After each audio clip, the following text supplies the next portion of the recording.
Welcome to this episode of the Extreme Personal Finance Show. This is a solo episode where I'll be kind of ranting a little bit. I want to talk about an experience that I recently had and then focus on something that's been in the news recently and why people aren't talking about this particular side of things. And I'm just kind of curious and I want to talk with you guys about this. So it all starts with a few weeks ago. A few weeks ago, a friend, I believe he's a friend, he called me a bad American. And it hit me hard and I was kind of pissed off. He called me a bad American because I was using TikTok.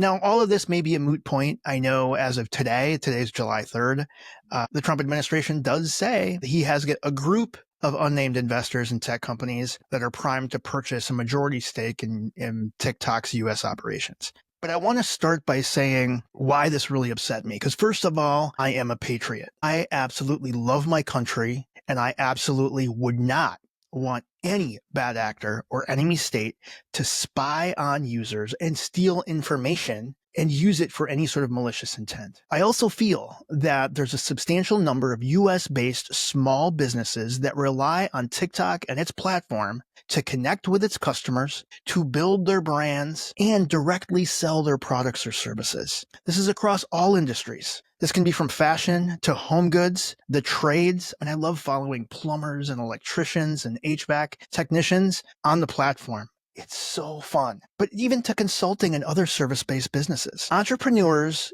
continue to use the platform to engage with their user base, to increase awareness, and ultimately to drive revenue. By using this short form video format and the organic discovery algorithms, it can collaborate with others, use influencers, other creators, and directly with TikTok Shop, which streamlined in-app purchases. I feel as though TikTok is a critical marketing and sales channel for thousands, if not hundreds of thousands, of small US-based businesses, enabling many of these businesses to achieve rapid, cost-effective growth, and the platform remains a really compelling option for small business owners looking to tap into a highly engaged audience and a culture that really does reward creative, authentic storytelling. I think that just flat out banning TikTok, it's like the US government just abruptly putting thousands of US-based businesses out of business. Now, the one thing I wanted to kind of focus on, and I wonder why people aren't talking about this, is something that happened a few years ago called Project Texas. Project Texas is this data and infrastructure program in which TikTok stores and processes all US user data in a US-based server located in Texas. Now, this is with a partnership with Oracle. Oracle owns the facility and provides an additional layer of oversight involving tons of auditing, rigorous monitoring aimed at detecting and preventing any unauthorized data transfers out of the United States. The security goes far beyond that. These measures include things like physical security, encryption, network segmentation, and continuous compliance checks. This is designed to ensure that data leaks to any foreign governments, including China or other state actors, are minimized. While no system is absolutely foolproof, I understand that, I feel as though, from what I've learned, TikTok's collaboration with Oracle and compliance with U.S. regulatory bodies represent a concerted effort to address the data and the national security concerns surrounding the platform. So let's break this down even further, right? So TikTok partnered with Oracle, that is a US-based company here in Tennessee. It operates and owns a secure US-based data center in Texas. This facility is designed to handle large-scale enterprise-level computing and storage needs. And US user data for TikTok resides on Oracle's servers, providing industry-standard reliability, redundancy measures. The data center is guarded by tons of layers of security and access control. I mean, on the physical side, they have cameras and badges and biometrics to ensure only authorized personnel can enter the facility. This US user data is segregated from any other parts of TikTok's global infrastructure. And again, I don't think people are talking about this. And also, this isolation helps ensure that non-US employees or data centers do not have unchecked access to the US user data. Oracle monitors the data flow and access controls. They audit how TikTok manages data, verifying that no unauthorized access or data transfer occurs, especially to servers or personnel outside of the United States. There are strict policies that define who can access the US-based data center, in which circumstances and to what extent. Oracle oversees these policy controls and verifies that TikTok adheres to them, limiting access to authorized US personnel only. Now, on the technology side, man, I just see on the media, I mean, this is mainstream media as well as other social influencers talking about what to do, what not to do. And I just wanted to share my 2 cents here because it drives me crazy. For example, I heard an influencer talk about like, do not install these apps like TikTok because these apps and companies will now have access to your social security number and all this other personal data. And now I can absolutely talk about the Apple side of things here. And if there is someone else that can provide, details around the Android platform, please do. But this may get a little bit into the weeds. And I just want to tell you, it doesn't work like that. It just doesn't work like that. This may get kind of boring. I get it, but I just wanted to share. So if you want to listen, let's get into a little bit of the technical weeds. So, I just want to share some technical or security information. From an Apple side of things, Apple employs this layered defense in-depth approach to protect user data and prevent any sort of malicious behavior on its devices. This is through a variety of things, right? First of which is the App Store.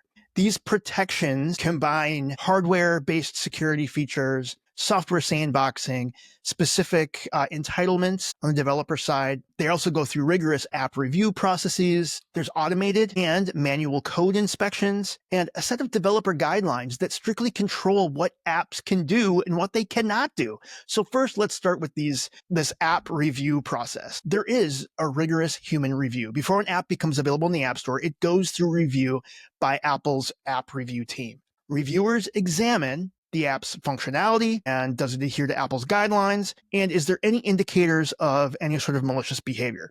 This can be such as unusual data gathering or any sort of code that circumvents platform security rules. Then there's also, in addition to that, automated analysis. So Apple deploys this automated systems that can scan apps that are submitted for known malware signatures, suspicious behavior. And again, I don't think people are like talking about it. Apple also checks for any sort of private API usage or attempts to access restricted system level frameworks that could facilitate the capture of user data without specific user consent. This is really important from a privacy perspective, right? This is one of Apple's core beliefs, right? Privacy is a fundamental human right. Now, there's also ongoing monitoring, right? So Apple continuously monitors apps in the App Store for any sort of privacy violations or security breaches. If an app is found to engage in any sort of data theft or malicious activities after the initial approval, Apple can remove it from the App Store, as well as revoking the developer certificate, preventing any sort of future distribution of apps. So another thing I want to talk about is app sandboxing and entitlements. So iOS implements this strict sandboxing model that isolates each app from the rest of the system. This means an app that's installed on your device can only access its own container. This is like the app's dedicated space on the device. It cannot directly read data from any other app or system files outside of explicitly granted areas. Any attempt to break out of this sandbox typically leads to, one, the app crashing or being flagged as malicious. Another thing that we look at is something called entitlements. So think of entitlements as a way to function granular permissions that define what an app is allowed to do. So for examples, this includes the ability to receive push notifications, right? You got a notification from Facebook. Can you use certain networking APIs? Does this app have access to hardware features like the camera or the microphone? Developers must declare these entitlements within the app's provisioning profile.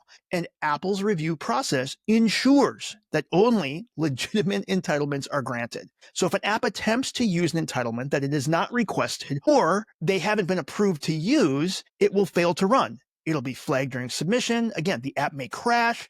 There's a lot of things that can happen, but it'll be flagged during submission. Another thing is user consent. So we talked about privacy earlier, right? So permissions and user consent is really important on these devices. So some sensitive data or system resources require explicit user permission, right? This is things like location data, right? Where are you? Where's the phone? Photos, access to photo and the metadata in those photos, access to your contacts within your phone. And we talked about it. Access to your microphone or your camera. That requires specific permission and user consent. Something called TCC, or Apple's Transparency, Consent, and Control Framework. This framework ensures that users must grant or deny access to these resources, even once granted. iOS provides a privacy dashboard where users can later review and revoke permissions. So you can see this information and see what's happening with that app and what it has access to. Another thing that often gets overlooked too is code signing, right? This happens on the developer side of things, right? So developer accountability and code signing is really important as well. Every iOS app must be signed with a valid Apple-issued certificate. This process ensures the integrity of the code and the app has not been tampered with in any way. It also ties the code back to a known developer identity. This makes it so much harder for malicious actors to remain anonymous. The developer program has certificates in place. Developers must enroll in the developer program that establishes a legal binding agreement. If a developer breaks any of these rules, such as stealing user data, for example, or conducting any sort of malicious behavior, Apple will and then revoke their developer certificate. This effectively bars them from distributing or developing any apps on the platforms and devices. This also includes testing as well. So those of you that may know, using Test Flight or as well as the App Store. And if we go even further, there are system level protections and ways to prevent data leaks in something called a secure boot chain. iOS devices, again, I can only speak on the Apple side of things, but they implement a secure boot chain that cryptographically verifies each stage of the boot process. This ensures that only Apple trusted software runs on the device at the firmware and OS levels, making it super difficult for malicious kernel level code to load and therefore gain unauthorized access to any sort of data. Now, I want to also address something called, what is it called? It's ASLR, this address space layout randomization. ASLR randomizes memory addresses used by system processes as well as apps. This makes it even more difficult for attackers to exploit any sort of known vulnerabilities that are out there. So if you combine these features with iOS frequent security updates, things like rapid security response, it really does help mitigate the risk of any sort of broad system-wide exploits that might enable any sort of cross-app data leaks. And let's also remember that there is data encryption and isolation by default. So sensitive data like passwords, banking information, biometric data, all that stuff is encrypted using what's called the secure enclave. That's like the hardware security module within the device. This prevents any unauthorized access. So apps generally do not have direct access to any other app's data unless officially supported by APIs, right? So this is from a developer standpoint, using something called a share extension, or like you can securely broker communications like networking or something like that. But they still but they still respect user consent and entitlements. And I also want to just talk about the continuous improvement and the user empowerment that Apple has, right? So there's regular security patches, regularly releases software updates, security patches, and these updates not only fix what's known, right, the known vulnerabilities, but they often introduce new security measures or they may enhance existing ones, right? Like offering more granular permission controls in those entitlements. Now, there's also a way for users to see and view and control what apps are doing and what they're contacting, right? So there's a feature in the settings called the privacy report. And this helps users see which domains apps are contacting. This ensures transparency around any sort of potential data tracking or sharing. Users can revoke permissions at any time, and iOS will strictly enforce these changes at the OS level.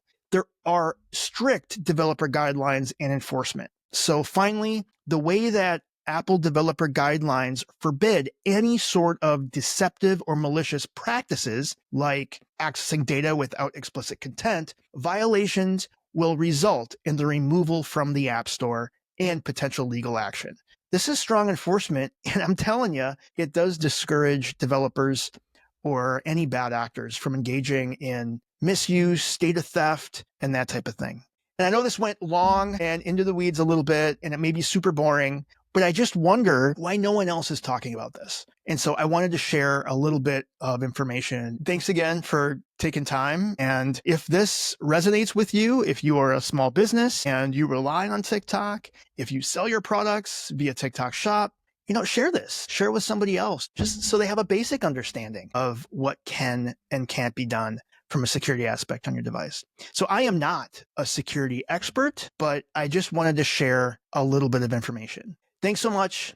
Have a great rest of your day and stay awesome, stay heavy, and we'll see you next time on the Extreme Personal Finance Show.